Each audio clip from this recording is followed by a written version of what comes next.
Béni partout est installé dans le nom puissant, c'est très nombreux encore à nous écouter et à nous voir partout dans le monde entier, dans le nom puissant Seigneur, Amen. Et sans plus tarder, nous allons entrer dans ce qui nous a réunis en ce moment. Le thème est tellement clair, qui n'a rien à ajouter, qui n'a rien à augmenter, les soucis. Et parlant des soucis, il y a beaucoup de personnes, beaucoup de prédicateurs dans le monde entier qui ne connaissent même pas le sens et le sens réel des soucis. C'est quoi les soucis? Les soucis, le monde que nous vivons là, nous sommes en permanence avec les soucis. Nous vivons avec les soucis. Nous marchons avec les soucis. C'est ce qui est plus important. Ce n'est pas le fait qu'il y a des soucis, mais ce qui est plus important, comment régler les soucis. Et ce que je veux te dire dans ce message, c'est que ton comportement, la manière que tu te comportes pour régler les soucis là, et ça fait que tes soucis demeurent toujours. Tu n'as pas une bonne manière de comporter pour gérer les soucis. Comment se comporter pour gérer les soucis? Quand tu as des soucis, la parole de Dieu dit que ces soucis-là ne dorment pas avec toi.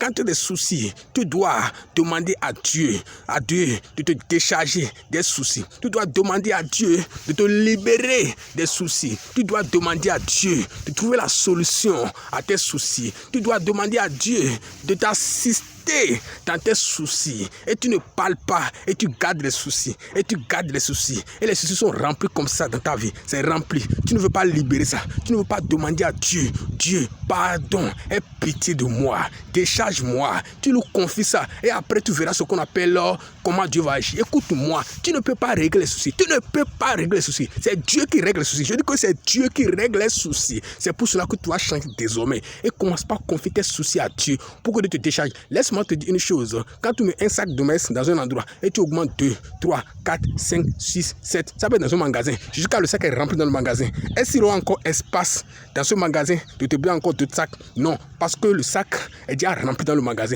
C'est comme ça, le sac là, c'est ton cerveau, c'est ton corps. Le sac là, c'est ton cerveau, c'est ton corps. Écoute-moi très bien, tout ce que tu amasses dans ton cerveau là, c'est ça qui est le sac. Tout ce que tu amasses dans ton cerveau, c'est ça qui est le sac.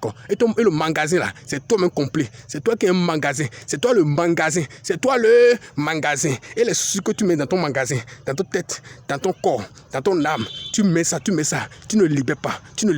Et tu mets, jusqu'à ton âme est remplie par les soucis. Et après, tu dis, oh, j'ai les soucis. Pourquoi? Parce que les soucis sont déjà dans ton âme.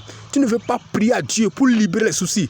Et laisse-moi te dire encore, si un jour on ouvre le magasin, on libère tous les sacs dans le magasin, 1, 2, 3, jusqu'à le magasin devenir vide, est-ce que tu vas voir que ce magasin encore, quand on ouvre à quelque part encore, est-ce qu'on va voir encore les choses dedans parce que tu es déjà libéré? Donc c'est le moment pour toi de te décharger. Tu dois libérer les soucis. Et c'est Dieu, le Dieu qui a créé la terre là. C'est lui qui va te décharger.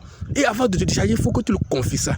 Donc à part de dire champ de comportement, confie tes soucis à Dieu pour te